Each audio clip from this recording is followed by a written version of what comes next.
Okay, so after sa immigration guys, tapos na kami, okay? So naligaw ako. So yan, so papunta na kami sa lounge. So tatambay muna kami sa lounge kasi ang flight namin ay 5 AM pa. And that's my wife, okay? So yan. So paglabas mo ng immigration, eto na, airport lounge na kagad yan. So, doon na kami tatambay, matutulog at kakain. So, time check. Nasa...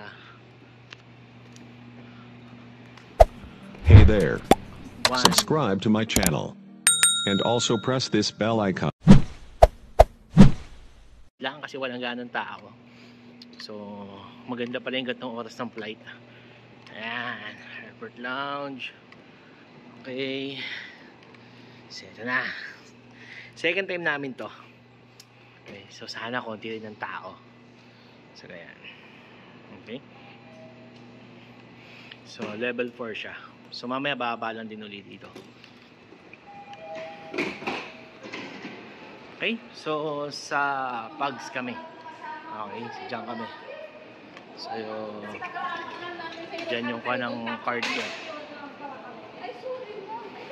Okay, so yan. Sana walang tao. Okay? Kasi gusto ko rin matulog. At dating namin ang Vietnam ay sa Hanoi.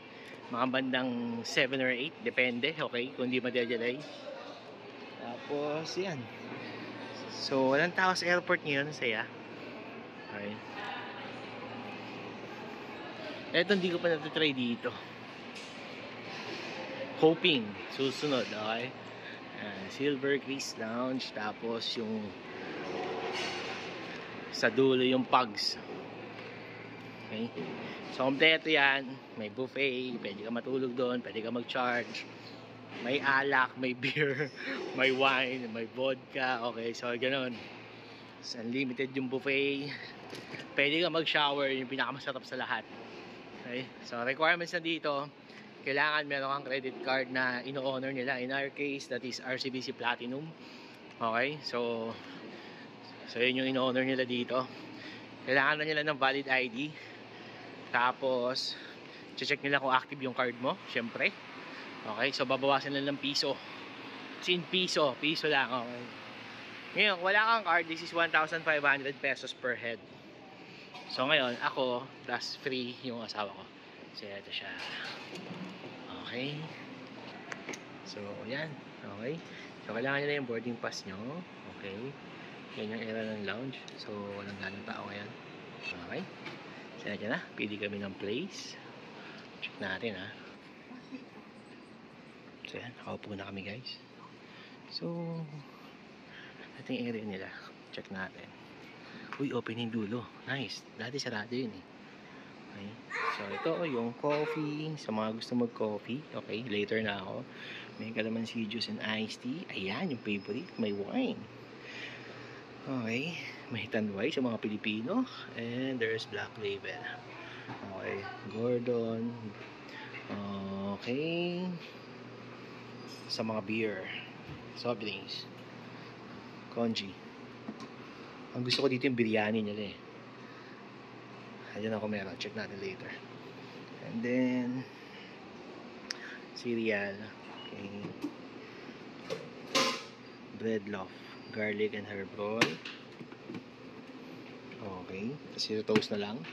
May mga jam sila. Halal. Okay. Sa mga kapatid natin Muslim.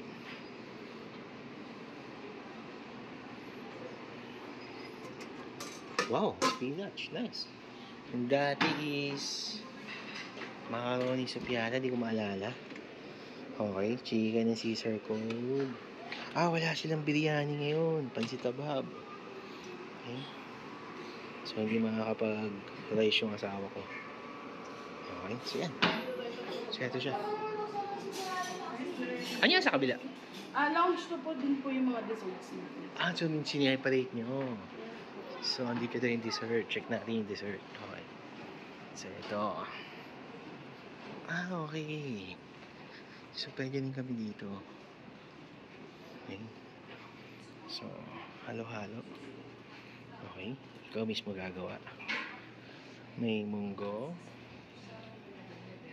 banana, rice leaves, okay. Ano nga ba to? Hindi ko alam yung tawag yun eh. Sa Tagalog. So yan, yung mga dessert nila. Vanilla milk bar. Fudgy muffinets, okay. So yan. And pwede kang tumambay dito. Connected yun siya sa CR. Okay. May draft beer. Wow. Love it.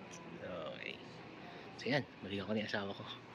So may coffee din sila dito na separate. Pero tingin ko mas okay yung pwesto namin. Okay? So yan guys, kakain muna ako, no? Bago ako matutulog. Okay? Bye-bye. Balikan namin kayo later.